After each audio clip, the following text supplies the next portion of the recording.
Hello investors and welcome back to Just Randy Stocks. This rocket went sideways and supposedly left a huge ditch, which people were asking, send pictures. I think people are enjoying this. Obviously everyone knew there would be a huge dip. It wasn't nearly as bad as I thought it would be, but in this channel I'm going to help you find the bottom. And if you've been watching these Astra videos weekly, I've been trying to do them. I've committed to you guys. You asked for it. So I'm doing it weekly because I believe in the company.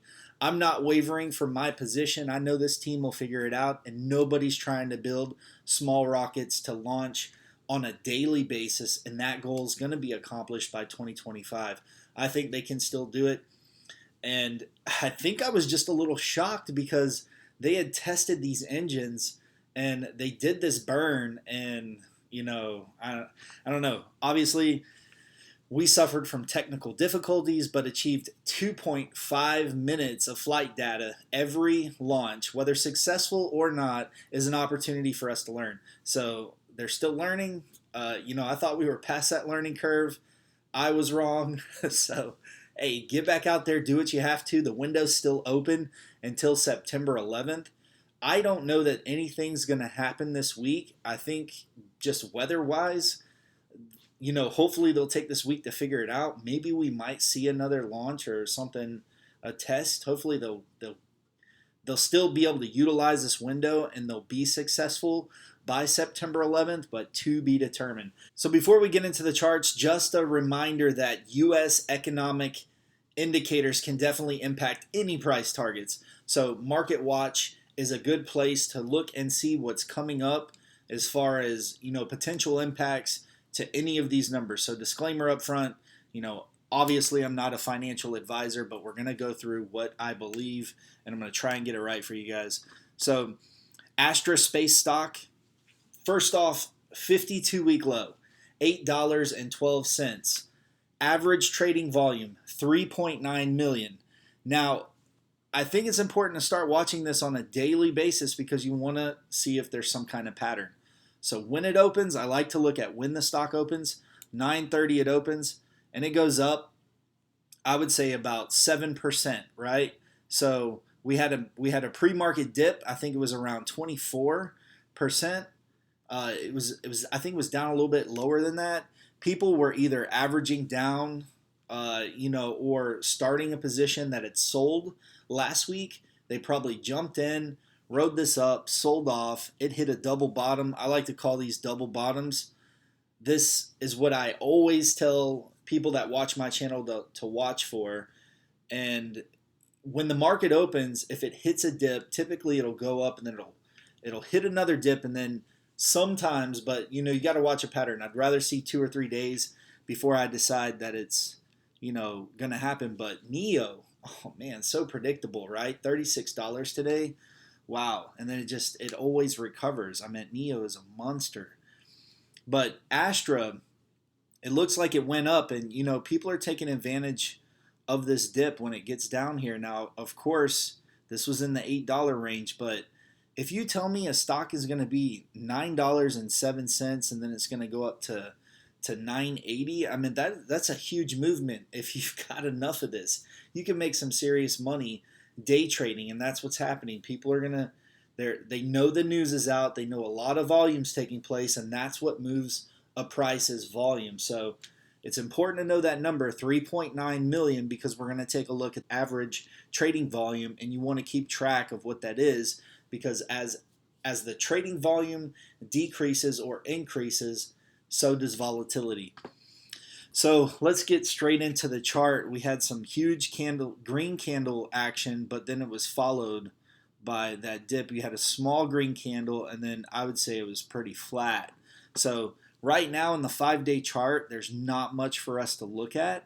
So I always like to take a look at this Bollinger Band. Now, obviously, we talked about this last week at a close.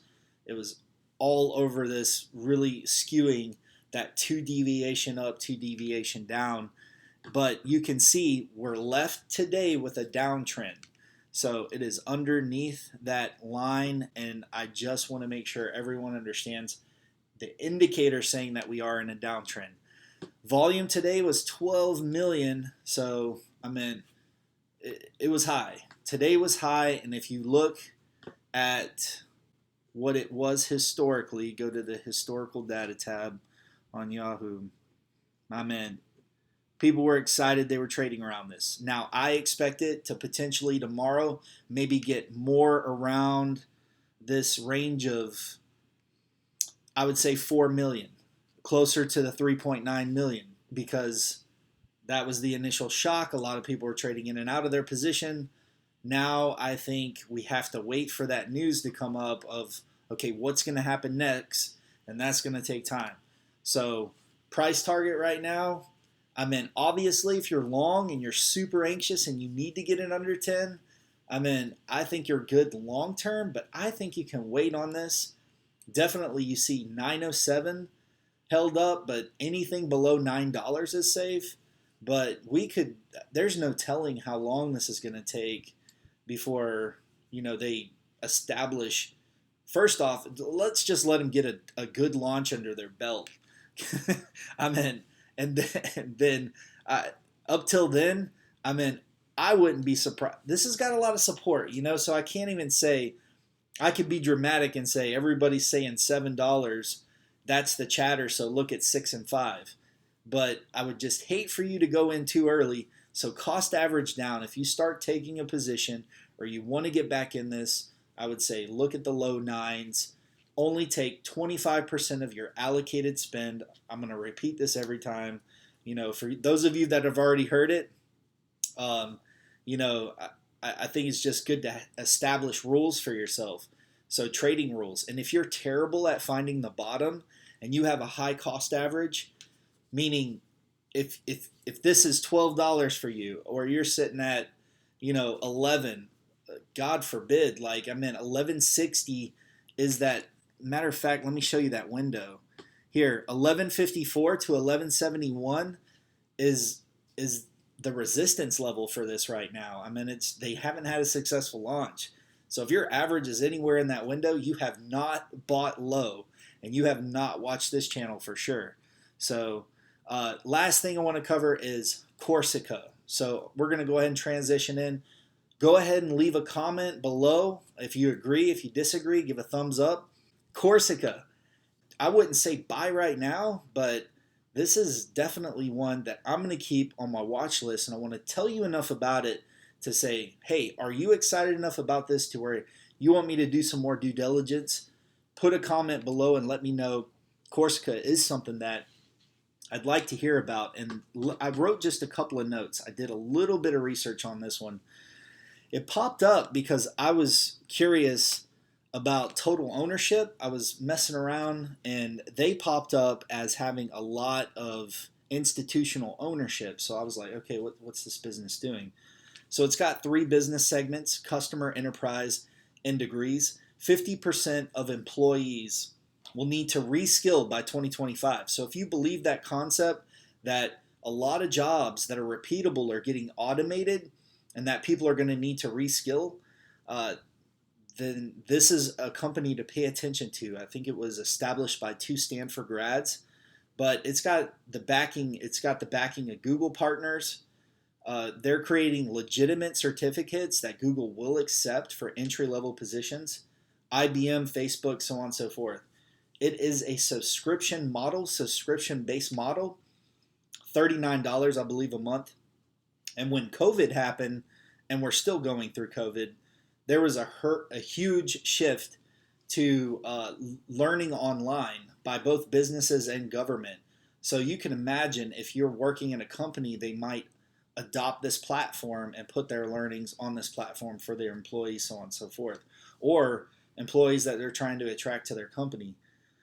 No college degree needed to get the skills that you need for an entry-level job. Do it at your own pace, online in less than a year. Huge margin opportunity here in this company.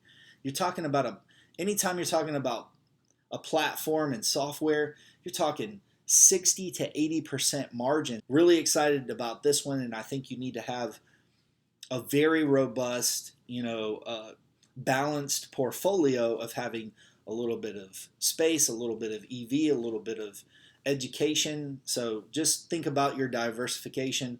That's my pitch. If you'd like to hear more about this, let me know in the comments below.